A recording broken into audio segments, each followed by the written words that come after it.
with with the community currencies, but outside of just like the tech space, because a lot of this is these are tech communities. For actual like proximal communities, how are you thinking about community currencies? Well, what I love about mutual credit is that it's essentially a ledger of gifting, because you can actually have a negative balance. This actually, I really got this at the Portland event that we were at, the Ethereum Localism Forum. It's like, whoa, you can have a negative balance, which eh, which means you're not ever penalized for being poor. You actually can get what you need because you're a human being and you are in a trust relationship. Now, a good mutual credit system will cap the amount of negative that you can go based on how much contribution you've done. So if you've not really contributed a lot, then you're only going to be able to go slightly negative. But if you've shown that like you actually really have been creating value in your community, then yeah, we want to extend that. We trust that you're going to actually be able to give back what you've received, and that it's all about actually creating an equilibrium of giving and receiving. And that has to be based in a trust relationship, because if you have a Sybil attack, you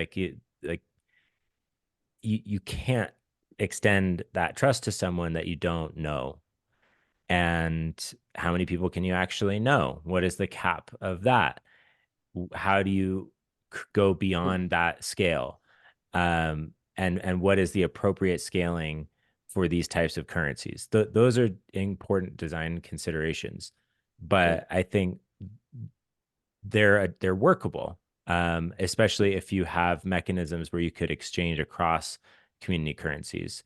I would only exchange in this small geographic area, but then if I want to go to another area, there's maybe some kind of bridge where I my trust score from my local community is legible to that other community to know that, okay, maybe no one in this community knows who I am, but you can see that all of these Sybil resistant profiles that are anonymized and through ZKID, they've vouched for me in this cluster of relationships, and that trust score is somewhat portable to other communities. Yeah, that's one the liquidity is a nice aspect to cryptocurrencies in general. Um, so like basically it can be negative, it can be capped based on history and it's trust based. And I'm wondering why would a local farmer use it? Like just accepting a currency, whatever with regular volatility, whatever that means in this market or any market. Is there some is there some way that it's benefiting them on the other side, other than just accepting this volatile asset? Yeah, I mean that the benefit only comes once you hit a certain network effect where potentially you could actually get goods and services for a cheaper rate at the local level, because all of that value is staying locked inside of the community.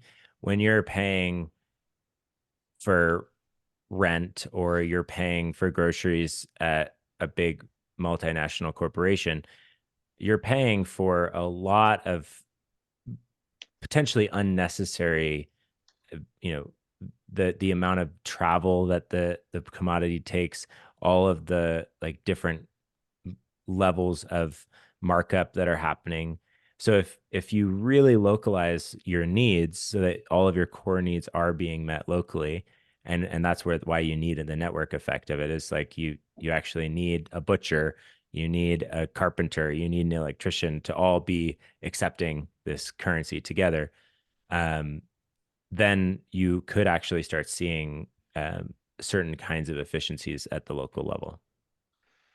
You I know, think there's kind of sorry, just to follow up on that, there's kind of an obvious one too that I feel like a lot of us don't like to talk about, maybe for kind of obvious reasons, given the nature of the system we operate in. But like What you just described also just allows you to completely avoid the insane tax system that hits you like 5 times with every single transaction that you try to do anything with, right?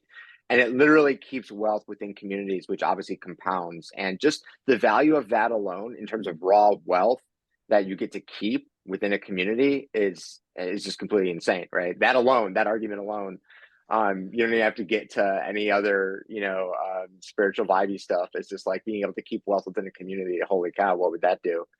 So they can actually make decisions for themselves, with education, food, etc. But yeah, tax evasion isn't like the number one sexy Web3 onboarding philosophical concept, to pitch. I would love to pay taxes if I could allocate the Mhm. to the education, to the like low income housing subsidy. Like if I was able to actually opt in instead of it just being like taken out of my bank account, I would love paying taxes. Mhm. And that I think is where like community stewardship of like I think there is still some role of taxes. It's just like very different from what we currently have. Right, an extractive model where you don't have much say. Again, it goes back to that earlier concept of preference signaling, right? But if you have a high fidelity of preference signaling within the community, and it's like, maybe it's a lot higher fidelity than just like X amount goes to education. It's like, well, what kind of education? Right? Because with 350 million people, it's kind of hard for everyone to agree like what kind of values we should be funding in different domains. And the higher degree of localized control you have over that, really, the more autonomy a community has, the more meaningfully they can develop their values, and the higher accuracy of preference signaling you have for a community overall as well, right? So, like, just to clarify, I agree with you totally. Then taxes, like, are you opting into it, and are you even aware of what you're funding at all, right? Those are kind of core variables to it being a legitimate system. And do you need taxes in order to coordinate? If you had a community education DAO that you paid into, that would be equivalent to paying into a public school process. Like if each and there's a redistributive element to taxes where we're actually taking money from over here and moving it over here for equity purposes. So that is important to consider, like uh, as a design consideration for Web3 alternatives. But we could create a lot more autonomy by saying the government as a centralized institution, we don't need to rely on for coordination. We can actually coordinate ourselves at the Mhm. hyperlocal scale. Yeah, definitely. And I mean, it does run into, without going too far down a rabbit hole, the kind of libertarian markets versus centralized planning, because that's a hard one. That's a hard line to draw in a lot of these scenarios. I guess